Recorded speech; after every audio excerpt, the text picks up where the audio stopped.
3400 Wilshire Boulevard. A Mediterranean mirage rising from the California dust. 23 acres of stucco, tile, and false promises. It was designed as a sanctuary for the untouchable elite, a fortress of palm trees and champagne. 500 rooms built to keep the reality of the world at bay. But walls don't just keep people out. They keep history in. Beautiful, yes, but that's just the facade. Beneath the glamour of the coconut grove lies a kitchen pantry that swallowed a nation's future. This isn't just a hotel. It is the tomb of the American dream. On a 24-acre stretch of Wilshire Boulevard, a boulevard that was itself little more than a dirt road when the first foundations were laid, there rose a pink stucco palace that was more than a hotel. It was a kingdom, the ambassador.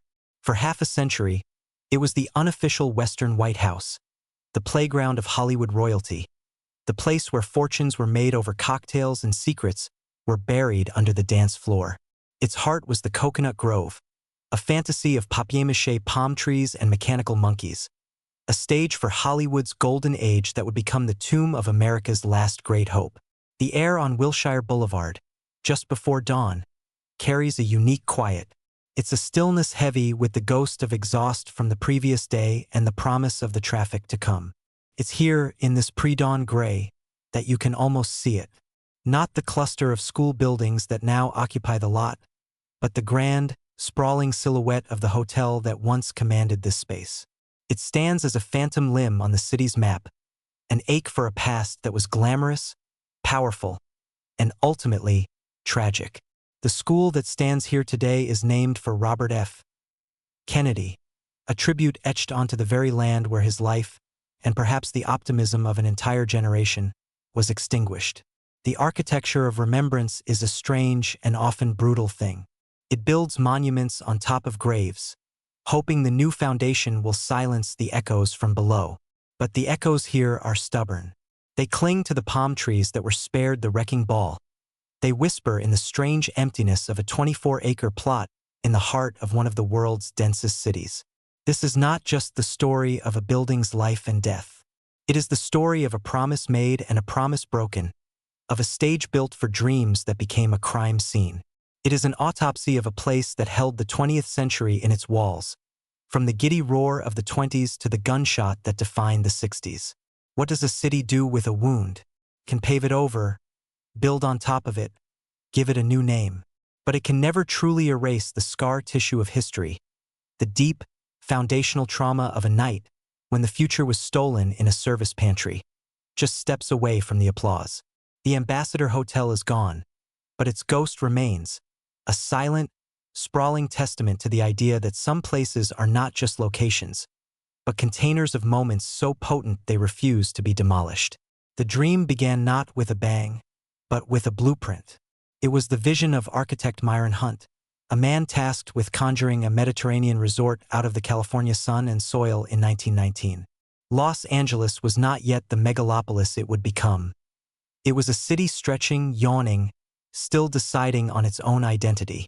Hunt's vision was one of escapism on an industrial scale.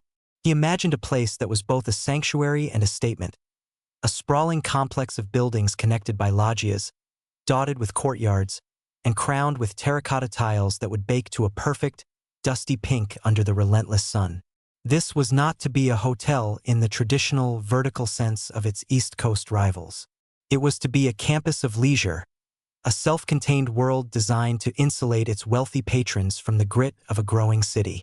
The plans were audacious, calling for 7 main buildings, a grand central lobby that felt more like a European cathedral than a reception area, and acres of gardens that would need to be coaxed out of the semi-arid landscape.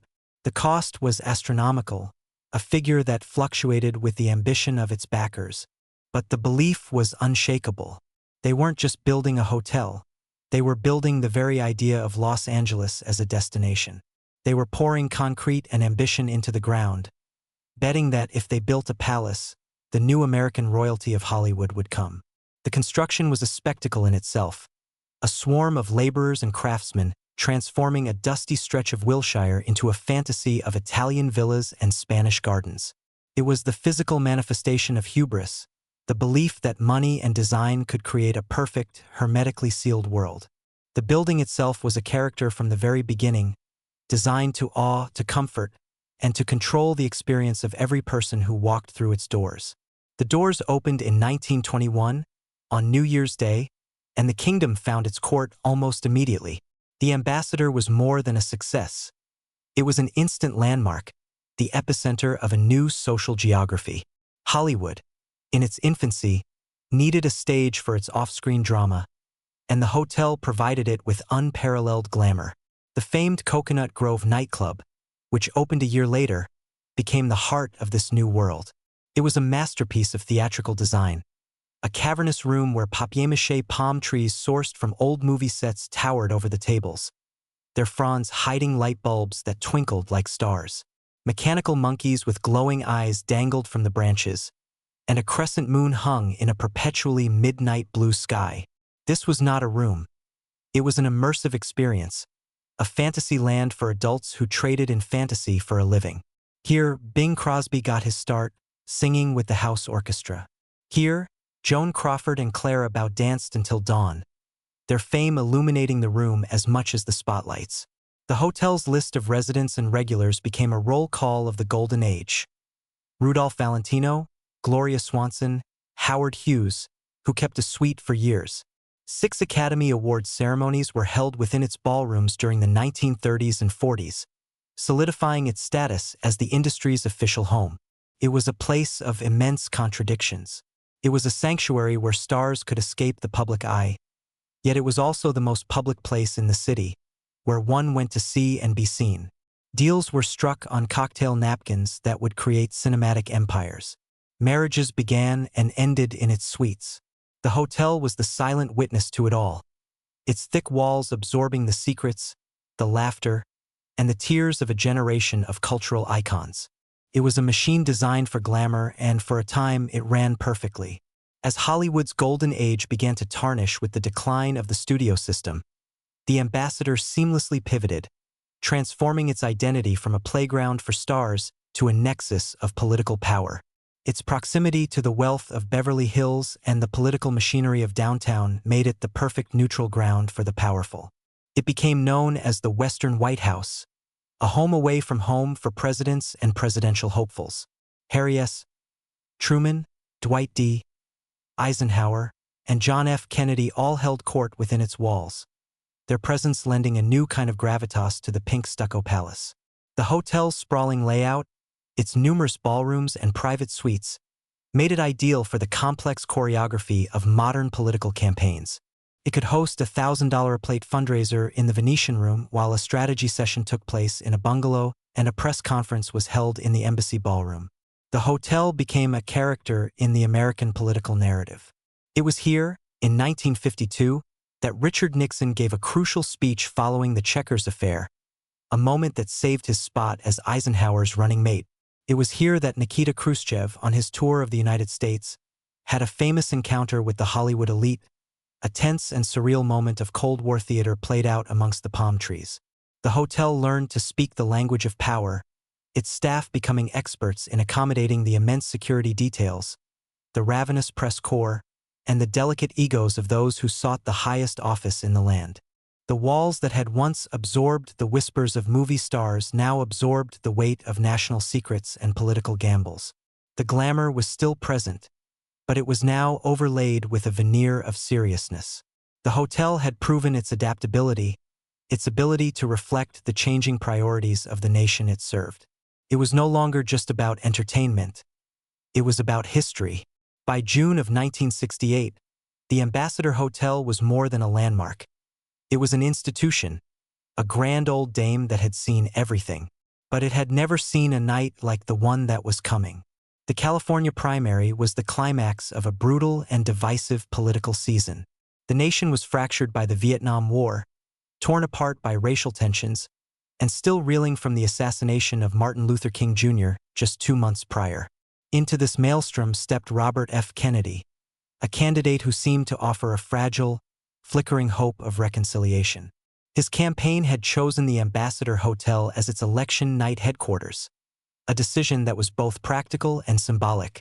The hotel was large enough to accommodate the legion of staff, volunteers, and press, and its history lent an air of presidential inevitability to the proceedings. On the evening of June 4th, the hotel was a hive of controlled chaos. The embassy ballroom was the epicenter, a cavernous space packed with a jubilant, sweating mass of supporters. Television cameras on risers stared down like predators, their cables snaking across the floor. The air was thick with the scent of perfume, cigarettes, and nervous energy. Hope was a tangible thing in that room, an electrical current running through the crowd. Every corner of the hotel was humming with the energy of the night. In the suites upstairs, campaign strategists huddled around television sets, crunching numbers and mapping out the path to the Democratic nomination in Chicago.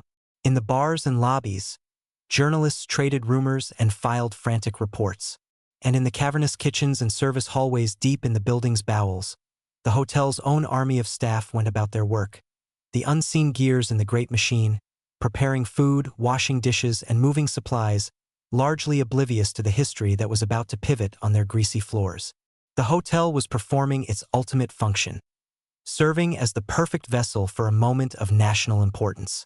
It was a container for the hopes of millions, a grand stage set for a victory speech that promised a new beginning. Robert Kennedy himself was a man running on fumes and faith. He had entered the race late, a reluctant warrior driven by a sense of duty and a profound opposition to the war. The campaign had been a grueling sprint across the country, a series of desperate must-win primaries. California was the biggest prize of all, the final and most crucial battle. On that night at the Ambassador, he was buoyed by the exit polls and the roaring energy of the crowd, but the exhaustion was etched on his face. He was 42 years old but looked older, carrying the weight of his family's tragic history and the nation's turbulent present. He was the inheritor of a legacy, the keeper of a flame that had been extinguished in Dallas 5 years earlier. This campaign was his attempt to reignite it, to finish the work his brother had started. He spent the early part of the evening with his family in the Royal Suite, a sprawling fifth-floor apartment that had hosted presidents and kings. From its windows, he could see the lights of Los Angeles sprawling to the horizon, a city that was about to hand him the victory he so desperately needed. There was a sense of destiny in the air, a feeling that the long, painful chapter that began in 1963 was finally drawing to a close. His advisors saw it, his family felt it, and the thousands of people crammed into the ballroom below believed it with every fiber of their being. When the television networks finally declared him the winner, a wave of relief and elation washed over the Kennedy camp. The path to Chicago and potentially to the White House was now clear. All that remained was to go downstairs, to thank the delirious supporters, and to claim the victory that felt like the first step toward healing a broken nation. The hotel was ready for his triumph. Its gilded ceilings and crystal chandeliers were poised to reflect the flashbulbs of a historic moment. Deep within the hotel, far from the television lights and the cheering crowds, was another world, the world of the Invisible Army. This was the network of kitchens, pantries, and service corridors that formed the hotel's central nervous system. It was a world of stainless steel, linoleum floors, and the constant hiss of steam tables. Here, the language was not politics, but orders for room service, the clatter of plates, and the urgent commands of chefs. The staff was a microcosm of the new Los Angeles, a mix of African Americans, Latinos, and recent immigrants, all working for low wages in the shadow of unimaginable wealth and power. Among them was a 17-year-old busboy named Juan Romero. He had come to the United States from Mexico and was working at the Ambassador to help his family. For him, Robert Kennedy was more than just a politician. He was a hero, a man who spoke of justice for the poor and the marginalized, for people like him. On that night, Juan had been sent to deliver room service to the Kennedy suite. He had shaken the senator's hand, a moment of connection that felt, to the young man, like a blessing. He saw in Kennedy a genuine kindness, a flicker of recognition that transcended the vast gap between their worlds. Now, back in the heat and noise of the kitchen, he was just one of many workers caught up in the orbit of the great event. The hotel's machinery operated on a strict hierarchy. The upstairs, the world of the ballrooms and suites, was a carefully curated fantasy. The downstairs was the reality, the engine room of labor that made the fantasy possible. The two worlds rarely intersected, separated by service doors and social class. But on this night, that separation was about to be violated in the most brutal way imaginable. The geography of the hotel, its very architecture of service and convenience, would play a fateful role. The path of least resistance for a victorious candidate trying to get to a press conference was not through the throng of adoring fans, but through the back, through the engine room, through the world of Juan Romero. The countdown began the moment the television networks declared Kennedy the winner. The victory was decisive. The embassy ballroom erupted in a deafening roar. Confetti and balloons rained down from the ceiling. People were laughing, crying, embracing. It was a moment of pure, unadulterated political ecstasy. In the royal suite, Kennedy and his team absorbed the news. The plan was simple: go down to the ballroom, give the speech, then move to the colonial room, where the press was waiting for a conference. The logistics were managed by Fred Dutton, a campaign aide, and Bill Barry, Kennedy's lone bodyguard and a former FBI agent. The crush of people in the ballroom was immense, a human sea that made movement difficult and dangerous. Path had to be cleared. As Kennedy made his way down, the hotel itself seemed to be celebrating with him. Its corridors, usually quiet and stately, were now electric with energy, filled with chanting supporters and sprinting journalists. The elevator ride down felt like a descent into a volcano of human emotion. When Kennedy finally emerged onto the stage in the embassy ballroom just after midnight, the sound was overwhelming. The crowd surged forward, a wave of hands reaching out to touch him. He looked small on the stage, dwarfed by the massive room and the even bigger expectations, but his voice was clear and strong. He spoke of unity, of ending the divisions that were tearing the country apart. He quoted George Bernard Shaw. He thanked the army of volunteers. He flashed his famous, toothy grin. The speech was short, powerful, and filled with the promise of what was to come. It ended with the triumphant declaration, "My thanks to all of you, and now it's on to Chicago, and let's win there." The crowd went wild. It was the high point of the night, the perfect climax to a hard-fought victory. It was the last moment of unblemished hope. The trap was now set. The path to the press conference, a shortcut through the kitchen pantry, was about to become the longest, darkest hallway in American history. The speech was over. The applause was still echoing through the embassy ballroom as Kennedy, flanked by his wife Ethel, his aides, and his bodyguard, was guided off the stage. The original plan was to exit through the ballroom, but the crowd was too thick, a joyous, impenetrable mob. A new route was decided upon in the chaos of the moment. Maitre d' Carlucher suggested a shortcut through the kitchen pantry, a service corridor that would lead them directly to the colonial room and the waiting press. It was a decision born of convenience, a simple logistical choice made in the heat of a chaotic celebration. This corridor was the hotel's backstage, a narrow, cluttered passageway. It was not designed for processions.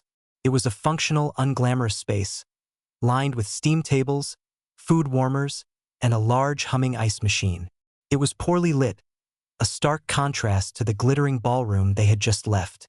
As Kennedy's small entourage entered the pantry, they were immediately engulfed by a crowd of kitchen staff, journalists who had followed them, and well-wishers who had pushed their way back. The space became a bottleneck. The air, hot and humid from the kitchen equipment, grew thick with the press of bodies. It was in this narrow, crowded space that the 20th century pivoted. Kennedy, ever the campaigner, paused to shake hands. He smiled at the kitchen workers, the people who were normally invisible. He noticed the young busboy, Juan Romero, and reached out to shake his hand for the second time that night.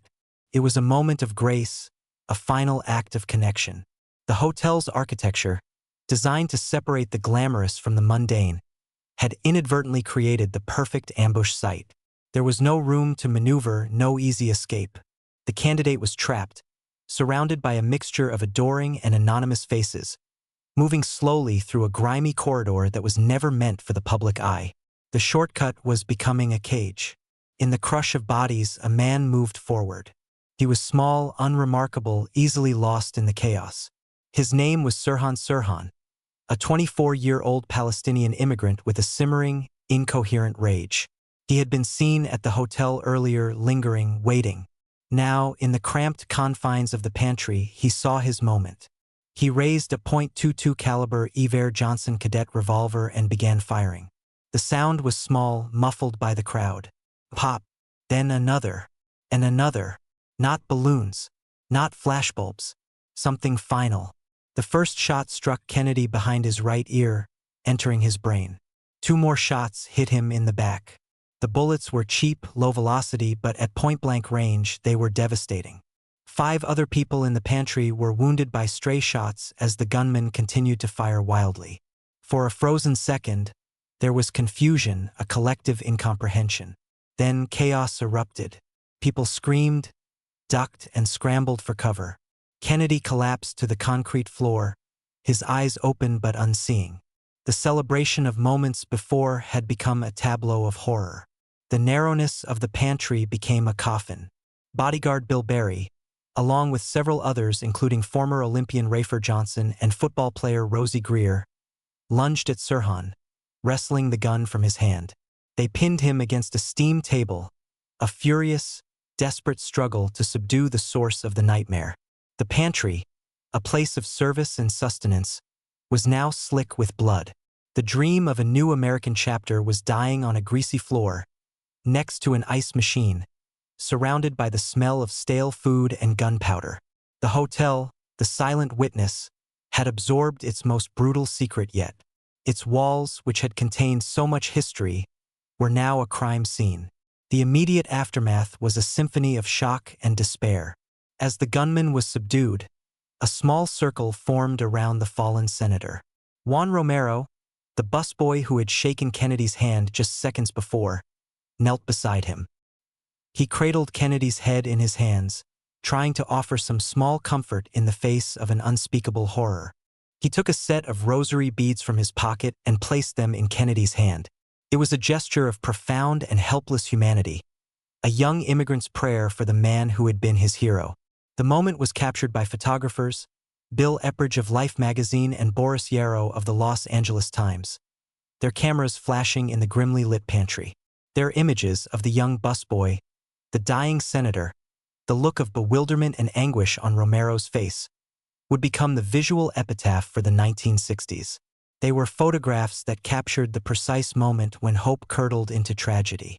Ethel Kennedy, shielded from the gunman, rushed to her husband's side, kneeling in the spreading pool of blood. She pleaded for everyone to give him air, her voice a fragile command in the pandemonium. Paramedics arrived, navigating the chaotic, crowded corridor to place Kennedy on a stretcher.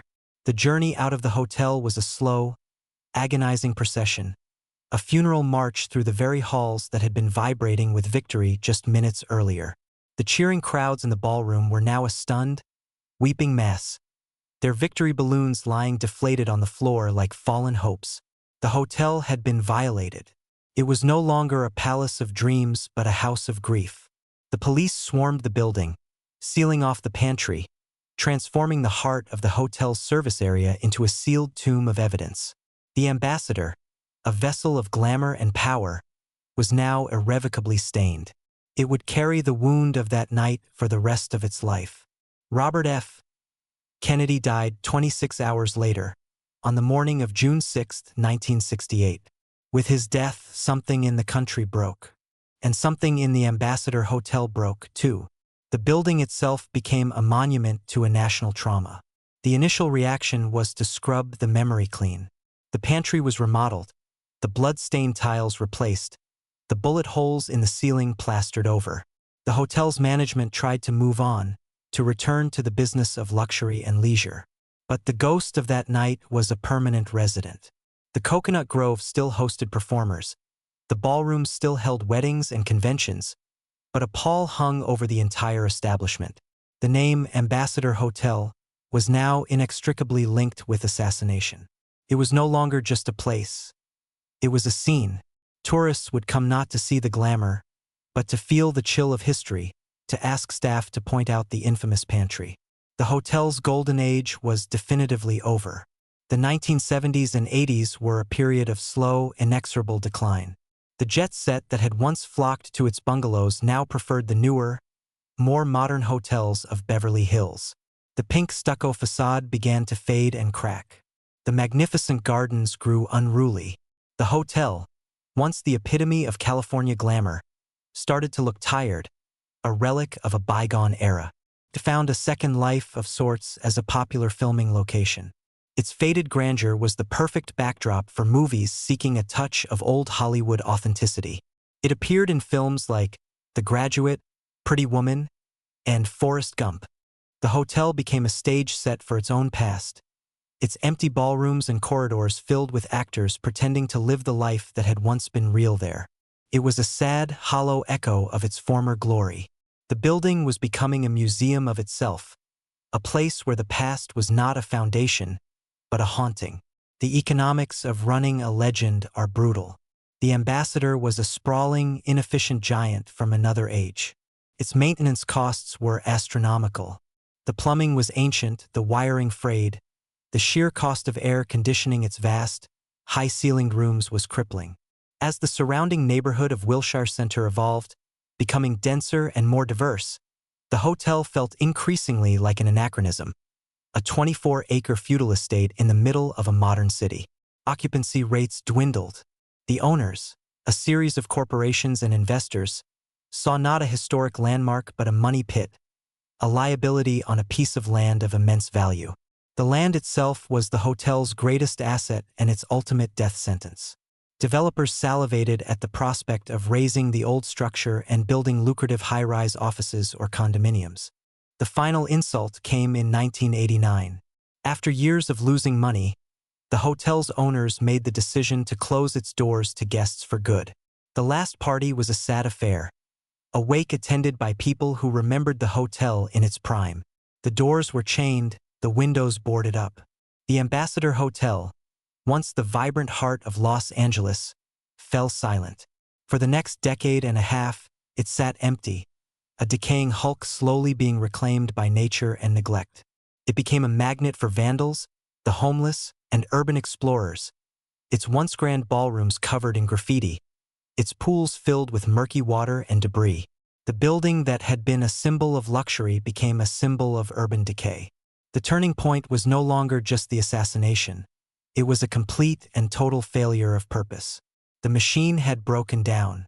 The great hotel, which had survived the Great Depression, World War II, and the changing tastes of generations, could not survive the simple, relentless math of a balance sheet.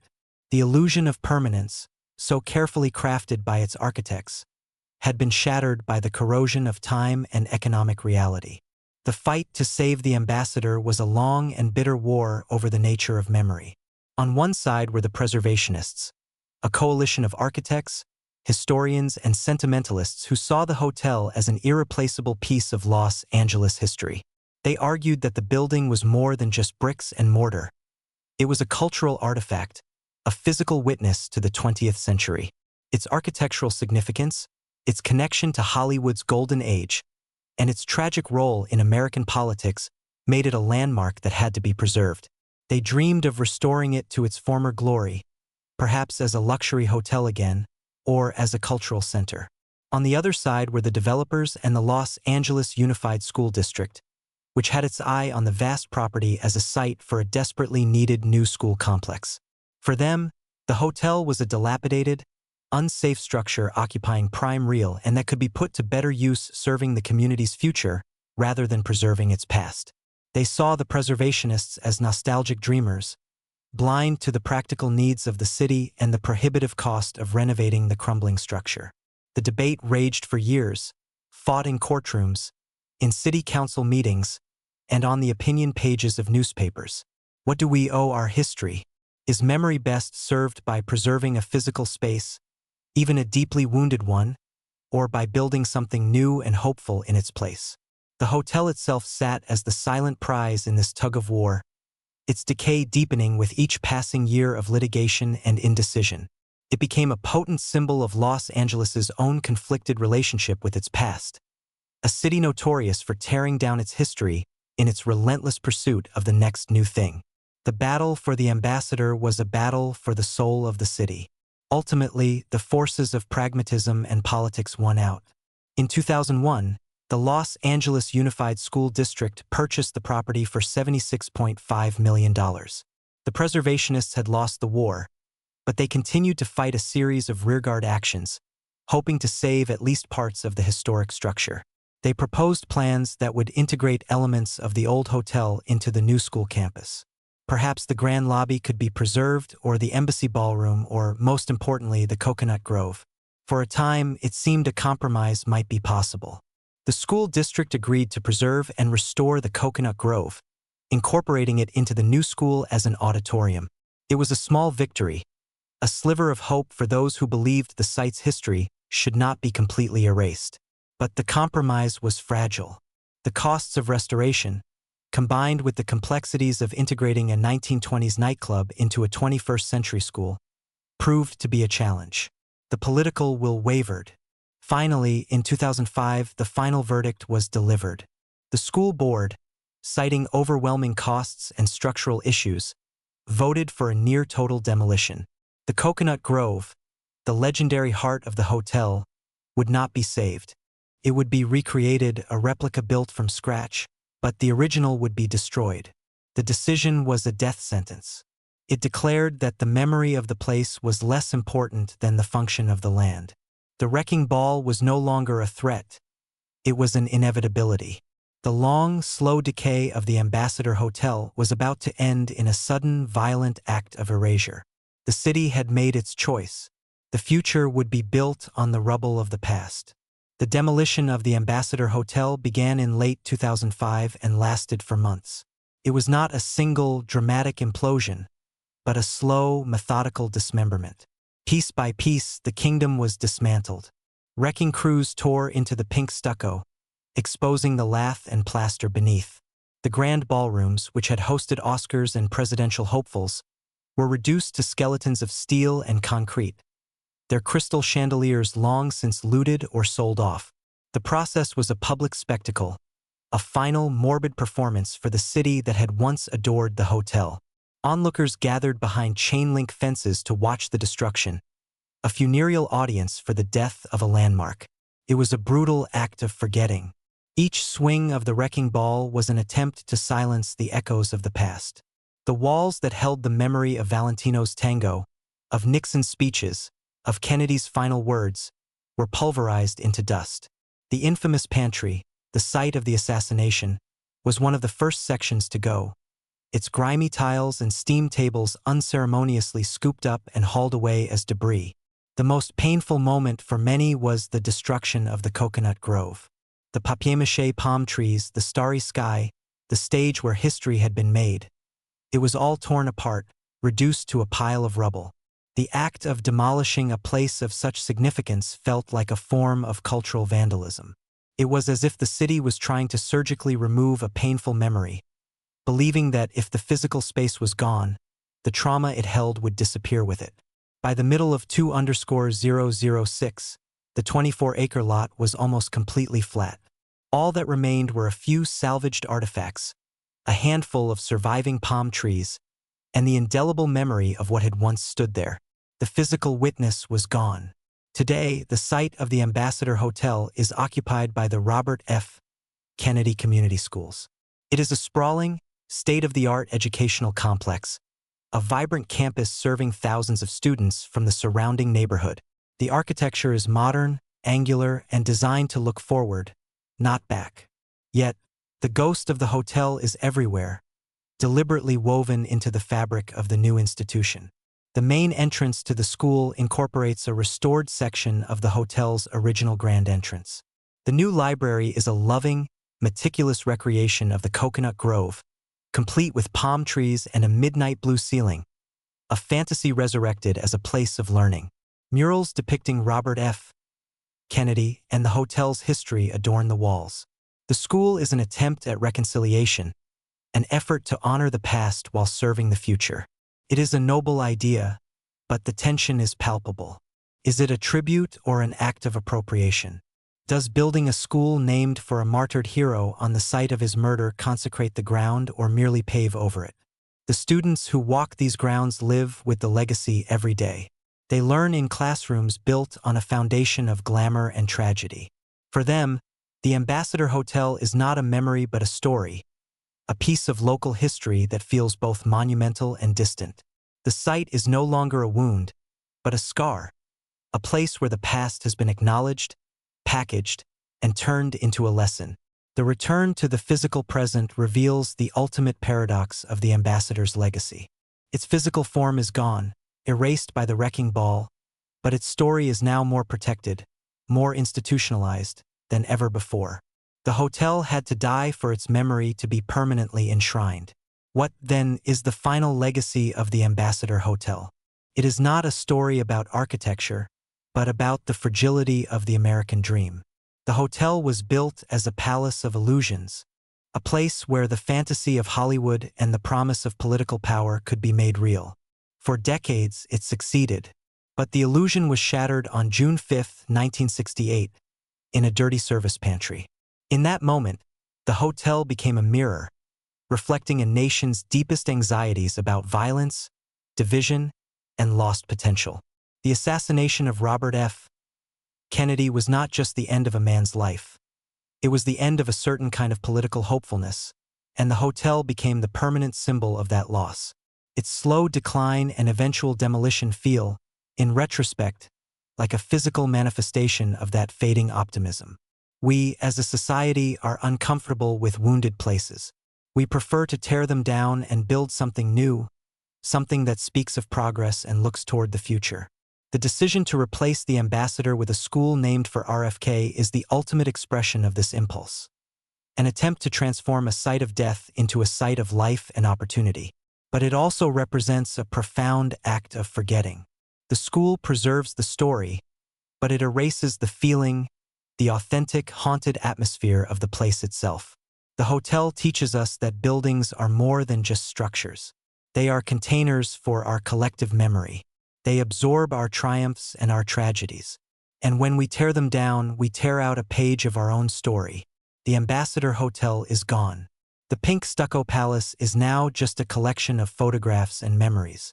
But its ghost lingers on Wilshire Boulevard, a silent, cautionary tale about the promises we make, the heroes we lose, and the brutal, unsentimental way that history moves on.